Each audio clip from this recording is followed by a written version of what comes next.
Tumagal lamang ng mahigit sa isang oras yung malakas na busang ulan dito sa Quezon City kaninang madaling araw, pero nagdulot ito ng pagbaha sa iba't ibang lugar, pahirapan ng pagbiyahe ng mga motorista. Mag-alas 4 na madaling araw kanina nang bumuhos ang malakas na ulan sa Quezon City. Ang mga sasakyan sa EDSA nagmenor. Halos mag-zero visibility naman sa ilang bahagi ng Quezon Avenue. Ang pag-ulan sinamahan pa ng pagkulog at pagkidlat. Gutter deep ang baha sa Quezon Avenue malapit sa kanto ng Biak na Bato Street.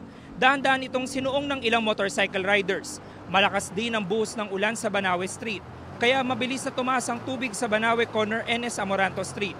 Nagmistulang ilog ang ilang bahagi ng NS Amoranto Street. Nagsilutangan sa bahang mga basura. May mga motorista ding bumuelta na lang para humanap ng ibang ruta. Ang ilang sasakyan inilikas sa mga residente sa mas mataas na lugar. Gutter deep din ang baha sa Santo Domingo Avenue malapit sa kanto ng Calamba Street. May baha rin sa EDSA Cubao Underpass. Sa Maynila, nakaranas din ng pag-ulan sa bahagi ng Rizal Avenue at Blumentritt Street.